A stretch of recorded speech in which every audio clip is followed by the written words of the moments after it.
Hey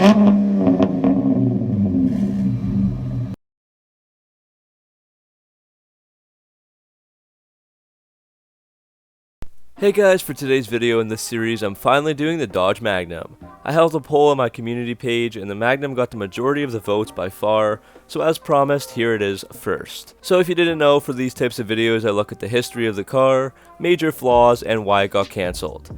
I'm making my way through many of the Mopar cars, and I've already done the Dodge Avenger, Dodge Dart, Chrysler 200, and Chrysler Aspen. So let's get started for the Magnum. So in these videos, the first part focuses on looking back at the history of the car and all the details and specs, and then we jump to talking about the events that led to the car being cancelled and any flaws it had. The Magnum was short-lived, as it just had 4 model years before being cancelled, and we begin back in 2003. Early in 2003 at the Greater Los Angeles Auto Show, the 2003 Dodge Magnum SRT8 concept car was announced to the world. Dieter Zych, who was the president and CEO of Chrysler at the time, talked about the Magnum, saying that, quote, "In terms of performance, design, and function, the Dodge Magnum will leave its mark as one of the coolest vehicles on the road." End quote. And at the time, it had been over 30 years since Dodge had released a Hemi-powered rear-wheel drive car, and the Magnum was chosen as the debut model for the whole LX line, which ended up consisting of the Challenger, Charger, 300, and of course, the Magnum.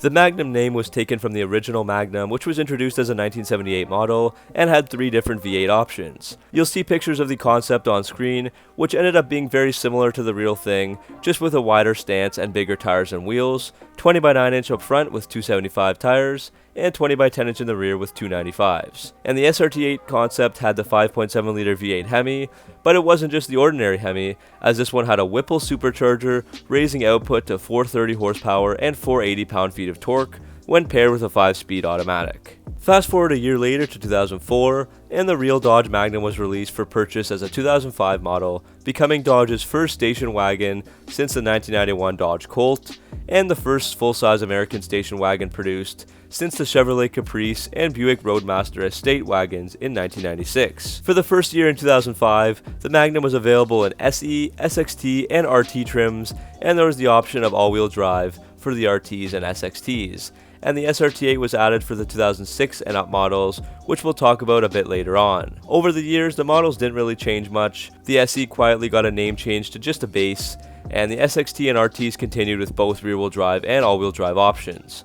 I'll summarize the prices on screen, which started at roughly $22,000 for a base model and rose up to close to $40,000 for an SRT8 version. The Magnum had a short-lived life with just 4 model years from 2005 to 2008. So let's take a deeper look at the interior, exterior, different models, and performance, and then we'll talk about the cancellation. Also, it was redesigned for 2008, so I'll be adding in those changes somewhere as well. So the Magnums had bold and distinctive styling, redefining what the current generation of American wagons would look like, and creating something different from not just other wagons, but most other vehicles in general. Overall, it's a crossover between a muscle car and a station wagon, but it still accommodates 5 passengers. Some call it a sports wagon, while Dodge called it a sport tourer. It's a long vehicle with a low, broad stance and a signature Dodge grille. Obviously, the Magnum is similar to its Charger brother, but has many changes to the hood, fenders, bumper, and headlights. There's a crosshair grille, wedge-shaped headlights, and wider fender flares to give it a wider look. The roofline slopes all the way back and leads to the rear area with a one-piece liftgate and a small tinted window. And the liftgate is hinged into the roof, which allows very easy access to a spacious cargo area. To a non-car person, all the Magnum models might look the same, but there were some visual differences. V6 models came with 17-inch rims and tires with a wider sidewall. RTs moved up to dual 5-spoke 18-inch wheels and also got a dual exhaust. And the top-end SRT8 came with 20-inch 5-spoke SRT wheels, red Brembo brake calipers, and a unique front end with a honeycomb grille and lower fascia. The Magnum for the most part had a similar interior to many other Chrysler products, with some nice pieces but also a lot of hard plastics and cloth upholstery. It's still somewhat classy but can also feel pretty cheap at the same time. SE and SXT models get fabric or cloth seats. Leather is optional for the SXT, but it comes standard for the RT and SRT8. And one specialty of the Magnum was its ability to store cargo, so 27.2 cubic feet with the rear seats up, and 71.6 cubic feet if you fold down the second row seats. There isn't quite as much room as a midsize SUV, but it's still good for a wagon. And there's also a cargo management system under the floor, along with pop-up bin areas and cargo nets. 2008 got some new changes with a facelift and an updated interior, and the goal of these changes were to bring the car closer to the Charger and further away from the Chrysler 300. On all the models, the rectangular crosshair grille was lowered and stretched into the sides, overall making it a bit smaller. The headlights were more squared off than before, and some chrome was added to the front fascia and fog light area. The SRT8 versions got a hood scoop that resembled the Charger, and a more aggressive front fascia with an air dam and larger brake cooling ducts. Dodge also introduced a tow red paint color, available for the first time on the Magnum, and the interior got a new instrument panel, center console, soft touch materials on the armrest and center console, and a new MyGig entertainment system. For performance numbers and times, I'll show the range of what Dodge declared because it changed a little bit from 2005 to 2008. All Magnums were rear-wheel drive, except for some of the SXT and RT models, where an all-wheel drive system was available. The all-wheel drive systems and the 5-speed automatic transmissions that were found in most of the Magnums were all derived from Mercedes-Benz. The lower-end base or SE models came with a 2.7-liter V6 that was highly criticized for being too slow and unreliable. This gave you 190 horsepower and 190 pound-feet of torque, along with a 4-speed automatic, and 0 to 60 happens in between 10 to 11 seconds. The next step up is the SXT, which has a 3.5-liter V6 with 250 horsepower and 250 pound-feet of torque, with a 4-speed automatic some years in rear-wheel drive, or if you got the SXT all-wheel drive, it came with a 5-speed automatic. And 0 to 60 happens in the mid to low 7-second range. The RT gets the 5.7-liter V8 Hemi in both rear-wheel drive or all-wheel drive, so that means 340 horsepower, 390 pound-feet of torque, and a 5-speed automatic. 0 to 60 happens in the high 5-second range, and the quarter mile in about 14.3 seconds. The RT also has the multi-displacement system, or MDS, which allows the engine to run on 4 cylinders when horsepower is not needed, like when you're cruising at highway speeds. This mode has a response time of just 0.04 seconds, so you really can't feel it happening. And Dodge claims that you can get a maximum of 30 mpg if you're on the highway. The RT can actually tow 3,800 pounds with the right package, but it's not recommended by Dodge to do so. And the final V8 available is the 6.1-liter Hemi in the SRT8, which pumps out 425 horsepower and 420 pound-feet of torque, and is paired to a 5-speed automatic. The SRT8 sees a 0 to 60 time in roughly 5 seconds, and a quarter mile run in the mid 13-second range. The final thing I want to talk about for the Magnum is to briefly go over all the models and options. All prices and features will be for the 2008 model year, since it's the most recent. So the SE has the 2.7-liter V6, 4-speed auto, and very basic features like cloth seating, air conditioning, cruise control, 17-inch wheels, and disc brakes. The SXT has the 3.5-liter V6, available all-wheel drive, power adjustable pedal, 8-way power driver's seat, and fog lights.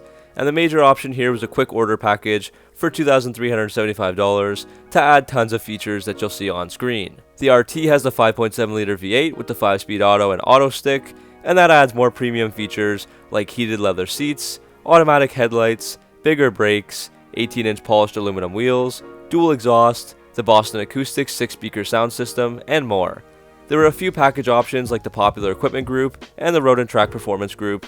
For example, the last one added 10 horsepower, 20-inch wheels, performance suspension, and a few other things. And finally, the SRT8 had the 6.1-liter V8 Hemi and came standard with sport bolstered front seats, 20-inch aluminum wheels, load leveling and firmer suspension, and a half-inch drop.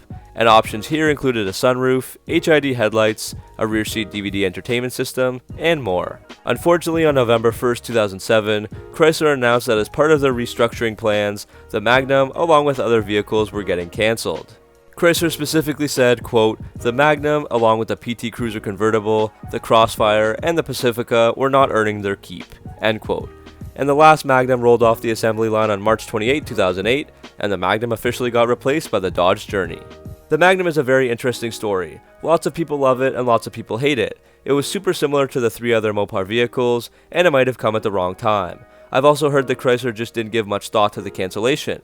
In fact, they refreshed the model for 2008, and then they just took it away. Ralph Gilles, a Chrysler executive, even stated that the death could be blamed on an executive who retired soon after. That brings us to the next part of the video, looking at the reasoning for the cancellation and the flaws of the Magnum.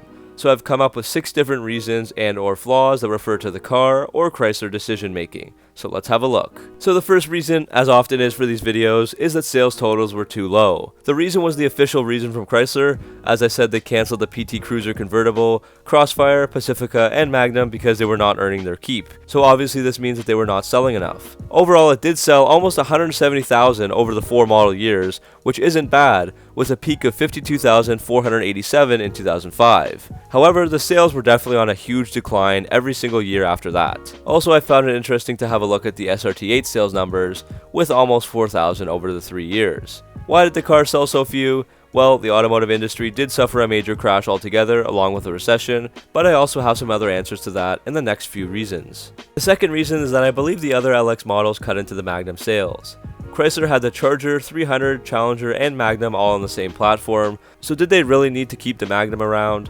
The Charger always sold well, so Chrysler executives possibly thought the Magnum would never reach that level of success, and they decided to get rid of it. The third reason is the automotive industry crisis and 2008 Great Recession.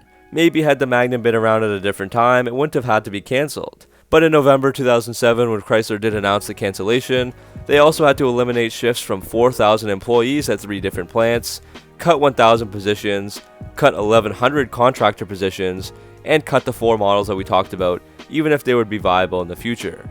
Chrysler was just focused on surviving, and they didn't think about the long term. Chrysler added back the Dodge Journey and Challenger hoping that they would sell better, but I do believe that Chrysler was very cash strapped and they wanted to focus on their core profitable vehicles like the Charger, Ram, and others, and cut everything else like the Magnum. And gas prices were also reaching their peak around 2008, and the Magnum in V6 or V8 form weren't the most fuel efficient or practical vehicles. The fourth reason is that I truly believe the Magnum was stuck in a weird niche. It was a family hauler with masculine styling. It looked too aggressive and muscular for supermarket moms and boardroom dads hauling around their family, and it actually got a reputation for being a drug dealer car and became more associated with hip-hop culture. It also wasn't as functional as an SUV, as it was low to the ground like a sedan, had less cargo hauling, and no third row seating. The interior also wasn't very nice on the lower end models. I've heard quotes around the Dodge forums from some guys saying that they would be embarrassed to show up to work in a Magnum, and a lot of families would just prefer something else, like a minivan. Fifth reason is poor decision making for the Magnum offerings. I've already talked a bit about this, but these cars did not appeal to families that were budget conscious. V6 engines were slow and had worse fuel economy than the competitors, and the V8 engines were overly powerful and consumed too much gas. There were complaints with the engines being too loud in the cabin, especially the 2.7, and there were flaws with the suspension, bushings, and struts cracking and drying out way too fast, needing replacement sometimes in just 6 months. Chrysler desperately wanted to sell this car to families, but I strongly feel that it didn't get far enough away from the muscle car attributes like looks and performance. The final reason I have is that crossovers, minivans, and SUVs simply took over the market, and the masses started to buy them around this time. Every car maker started selling SUVs, which looked bigger and had a much higher ride. And after that came the crossovers, which gave better fuel economy while sacrificing some room. Both the SUVs and the CUVs provided 7-passenger models, with tons of room for people inside, and outside as well, for example with a roof rack. Family cars changed, and customers either wanted something like that, or a sedan, but no one really cared for something in the middle like a wagon. Overall, the Magnum experiment had so much promise and started off as the halo car for Chrysler in North America. It was the first full-size station wagon in the US market in 20 years, and it brought back rear-wheel drive to the mass-produced American vehicles. The Magnum also sparked the comeback of the wagon, where other brands such as Audi and Cadillac tried to create similar vehicles like the CTS Sport Wagon. The production car even looked like the concept, which many were excited for. Unfortunately, it missed the mark on the many things that we've talked about, and the combination of low sales, other LX models, auto industry crisis, weird niche, poor decision making, and changing of the guard in the market all combined to kill off the Magnum for good. I do wonder what could have been if the Magnum was revived and given a chance in 2011 with the 3.6-liter Pentastar V6 and an 8-speed auto. Or even be economies of scale if it still shared the same platform as the Charger or 300. And as the sedans die off, the Magnum might have picked up steam. So that's the end of this video, guys. Thanks for watching and hopefully you enjoyed it. It was definitely a loaded topic, but I tried my best to give you guys as much information as I possibly could. What do you think about the Magnum? Were there other reasons for its cancellation that I missed? And would you like to see the Magnum come back? Let me know in the comment section below. And make sure to like and subscribe for more Mopar content, and I'll see you in the next video.